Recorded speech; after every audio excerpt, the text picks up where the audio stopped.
साक्षी show, स्वागत है आपका राजनीतिक गलियारे में। उद्धव ठाकरे का इस्तीफा तय। जी हां, उद्धव ठाकरे इस्तीफा देंगे। उद्धव ठाकरे से इस्तीफे की मांग, इस तरह की बात लगातार महाराष्ट्र में चल रही है। इस तरीके की लगातार कयास लगाए जा रहे हैं कि वो दिन दूर नहीं जब यहाँ पर उद्धव ठाकरे इस्तीफा देते नजर आएंगे। कारण सबसे बड़ा यहाँ नवनीत राणा बनती जा रही है, कारण सबसे बड़ा यहाँ पर राज ठाकरे बनते जा रहे हैं। बीजेपी तो यहाँ पर लगातार एक बहुत बड़ी वजह है, क्योंकि कहा यह जा रहा है कि नवनीत राणा और साथ ही साथ राज ठाकरे को एक बहुत बड़ा सपोर्ट कोई और नहीं, सिर्फ बीजेपी देती नजर आ रही है। तो इसी वजह से यहाँ पर अब जो जनता है वो भड़काऊ भाषण दे रही है। जनता यहाँ पर भड़कती दिखाई दे रही है और लगातार उद्धव ठाकरे से इस्तीफे की मांग करती नजर आ रही है। बताते चले आपको भी लेटेस्ट की अपडेट्स, तो बता दें कि नवनीत राणा यहाँ पर लगातार बयानबाजी कर रही है। लोगों का कहना है कि कहीं ना कहीं बीजेपी का सपोर्ट है, इसलिए इतना आगे बढ़ गई है। उन्होंने कहा कि सीएम पद छीन लूंगी। वहीं पर यहीं पर देवेंद्र फडणवीस सामने आते हैं। वो अपनी रैली में कहते हैं कि उनको सीट छोड़ देनी चाहिए, सीट पे से हट जाना चाहिए। वो ना तो हिंदुत्व के हैं, ना अपनी पार्टी के हैं और ना ही वो महाराष्ट्र के हैं। तो इन्हीं सब चीजों को लेकर आज हम चर्चा करेंगे और ये जानेंगे कि आखिरकार जो हमारी सहयोगी हमारे साथ जुड़ी है साक्षी, उनकी क्या राय है यहाँ पर उद्धव ठाकरे के इस्तीफे को लेकर। तो साक्षी, स्वागत है आपका। आप लगातार यहाँ पर महाराष्ट्र की खबरों को जान रहे हैं। महाराष्ट्र में जो यहाँ पर हो रहा है लगातार माहौल जो है, सारी जानकारी आपके पास है। लेकिन यहाँ पर सवाल जिस तरीके से उठता है, यहाँ पर देखा जा रहा है कि अब जनता का आक्रोश बढ़ रहा है। जनता कहती है कि अब यहाँ पर उद्धव ठाकरे को अपना पद छोड़ देना चाहिए, इस्तीफा दे देना चाहिए।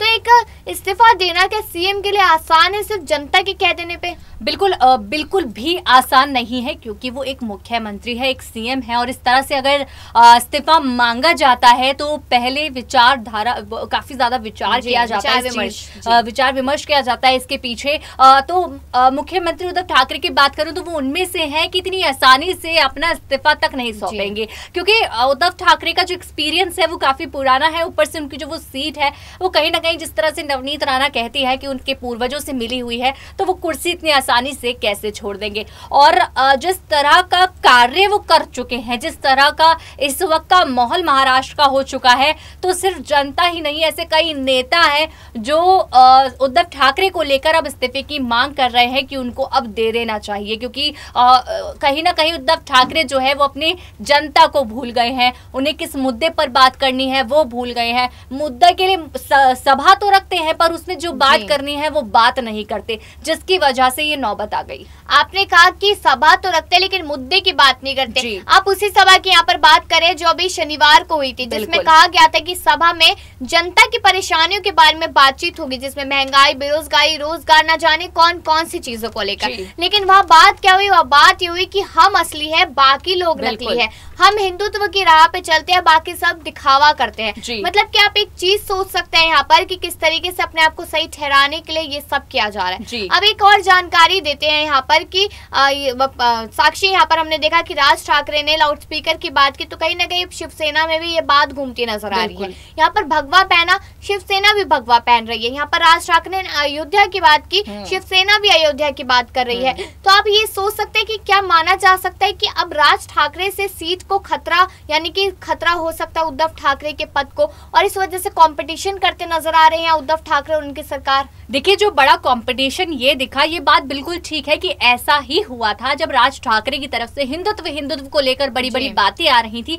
उसी समय उद्धव ठाकरे ने भी हिंदुत्व का नारा लगाना शुरू कर दिया, राम जी का नारा लगाना शुरू कर दिया, जिन चीजों से वही लगा कि शायद उन्हें अपनी कुर्सी की फिक्र होगी, शायद जो उनका पद है वो छिन सकता है। लेकिन आपको उसके पीछे की और बड़ी वजह बताए तो ये भी हो सकती है कि चुनाव आ रहे हैं। चुनाव के समय जिस तरह से माफ कीजिएगा, उद्धव ठाकरे ने चुप्पी साध रखी है कई समय से, तो उन्हें समझ आ गया कि हिंदुत्व को लेकर तो किसी मुद्दे को लेकर तो बात करें, एक तरफ से तो बात करें, क्योंकि उद्धव ठाकरे किसी की भी तरफ से बात नहीं कर रहे थे। और जिस तरह से नवनीत राणा पे उन पर बड़े बड़े आरोप लगाए थे कि आप हिंदुत्व को लेकर याद कीजिए, आप हिंदुत्व को लेकर बात नहीं कर रहे, आप असली हिंदुत्व नहीं है। उन चीजों से उद्धव ठाकरे ये समझ रहे हैं कि कहीं हमें, जो हमारी आधी से ज्यादा हिंदुत्व जनता है, कहीं वो ये ना समझे कि हम उनकी तरफ नहीं है या हम उनके बारे में नहीं सोचते। तो ये वक्त उन्होंने चुनावों की वजह से अयोध्या को लेकर बात करनी शुरू कर दी। आदित्य ठाकरे अपने बेटे को अयोध्या भेजने का, अयोध्या दौरा करने की बात शुरू कर दी। आपने तस्वीर देखी होगी किस तरह से पोस्टर बना, पोस्टर बनवाया राम जी का तस्वीर लेके और अपनी तस्वीर लगा लगाकर वो पोस्टर दिखाने की कोशिश की और साफ तौर पर यह भी कहा कि बाकी सब नकली और हम असली और अपने आप को सही हिंदुत्व साबित करने की कोशिश की। जी साक्षी, अब यहाँ पर एक और चीज सामने आती है कि जिस तरीके से नवनीत राणा, अब नवनीत राणा के बारे में पहले थोड़ी जानकारी दे देते हैं। बता दी कि उन्होंने एक इंटरव्यू में कहा कि जो मेरी तस्वीर वायरल हुई थी चाय और पानी की, वो क्या था उसके पीछे का कारण। तो बता दें आपको, काफी लोगों को जानकारी नहीं होगी क्योंकि लोगों को अभी भी ये लगता है कि एक तरफ तो प्रताड़ना की बात कर रही है यहाँ पर नवनीत राणा और दूसरी तरफ चाय पानी जेल में बैठ के पी रही है। तो बता दें आपको, जब उन्हें गिरफ्तार किया गया उस समय जब उन्हें उस रूम में लेकर आया गया तो उनसे कहा गया था कि आपकी बेल कराई जा रही है, आपकी बेल के पेपर्स तैयार हो रहे हैं, इतने आप चाय पानी पीजिए। सीसीटीवी ऊपर ही लगा था, सीसीटीवी में वो सब रिकॉर्ड हो, उसके बाद स्क्रीनशॉट्स लेके उनको वायरल कर दिया गया। उसके बाद यहाँ पर दूसरी चीज ये हुई कि जब उनको अचानक से जेल में डाला गया तो उससे पहले 6 घंटे तक वो कंटिन्यूसली खड़ी रही थी। उनकी पीठ में दर्द शुरू हुआ जिसकी वजह से उनका वो दर्द, उनकी वो बीमारी बढ़ती चली गई। अब ये चीज तो थी नवनीत राणा के लिए। अब यहाँ पर जिस तरीके से साक्षी आपको मैं मालूम होगा कि उन्होंने कैसे कहा था उद्धव ठाकरे की पत्नी के लिए, रश्मि ठाकरे के लिए, कि मैं चाहती हूँ कि वही दर्द वही प्रताड़ना उनकी बीवी सहे अगर वो जब सीएम नहीं होंगे। तो यहाँ पर दो चीज सामने आती है। क्या आप ये बताइए कि क्या लगता है कि नवनीत राणा यहाँ इस्तीफे की मांग कर रही है यहाँ पर उद्धव ठाकरे के लिए? और दूसरा सवाल यहाँ पर ये आता है कि क्या सच में माना जा सकता है कि इतनी प्रताड़ना में रही थी जो बात सामने नहीं आ पाई नवनीत की? जी बिल्कुल, देखिए सबसे पहले यही बात करेंगे कि नवनीत राणा के साथ इस तरह का व्यवहार हुआ था, जिस तरह से उन्होंने मीडिया के सामने थाने को लेकर बड़ी बातें बताई, प्रेस कॉन्फ्रेंस में अपना दर्द जो है वो बताया कि जेल में उनके साथ किस तरह का व्यवहार किया गया, दलित समाज समझकर उनके साथ, चाहे पानी को लेकर हो, बाथरूम को लेकर हो, कई ऐसी बातें थी जो उनके साथ की गई जो कहीं ना कहीं बहुत गलत होता है किसी सांसद के साथ। और आप इंसान भी हो तो आप उसके साथ इस तरह का व्यवहार नहीं कर सकते। तो उन पर उन्होंने वही कहा कि ये जो है शिवसेना के प्रशासन है जिसने मेरे साथ बदले की आग में इस तरह का व्यवहार किया।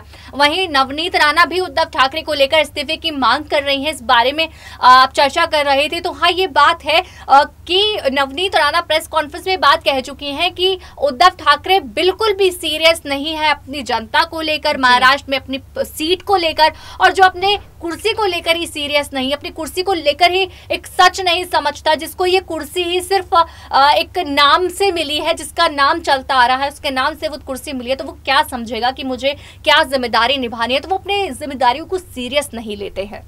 यहाँ पर जिस तरीके से आपने कहा कि जो सीट मिली है वो पूर्वजों से मिली है, तो उन्हें वो अहमियत नहीं पता उस सीट की। उनको ये विश्वास है कि शिवसेना सिर्फ और सिर्फ लगातार चलती आ रही है, तो अभी भी चलती रहेगी। लेकिन एक आखिरी में मैं सवाल आपसे साक्षी पूछना चाहूंगी कि जिस तरीके से देवेंद्र फडणवीस ने यहाँ पर पलटवार किया है, यहाँ पर बहुत बयानबाजी दी है और देवेंद्र फडणवीस का समर्थन करती दिखी नवनीत राणा, तो आखिरी में यही बात करेंगे, क्या उद्धव के खिलाफ, उद्धव ठाकरे के खिलाफ बीजेपी तो खड़ी होगी, उसके साथ नवनीत राणा, राज ठाकरे, सब लोग खड़े होंगे, तो कैसे आखिरकार वो लड़ा जाएगा उनसे? कैसे, क्या जनता का सपोर्ट यहाँ पर मिल पाएगा उद्धव ठाकरे को? देखिए उद्धव ठाकरे अगर जनता की तरफ से सोचते हैं, अगर जनता के लिए कुछ करते हैं, तो हाँ, जनता क्यों उनका साथ नहीं देगी, क्यों अपने मुख्यमंत्री का साथ नहीं देगी। लेकिन यही हुआ, कुछ समय से ऐसा ही हो रहा है कि जनता के सामने उद्धव ठाकरे की छवि जो है गिरती चली जा रही है। ऊपर से नवनीत राणा जितना कुछ उद्धव ठाकरे के बारे में खुलासे कर चुकी हैं, उन चीजों को लेकर कहीं ना कहीं जनता भी समझ रही है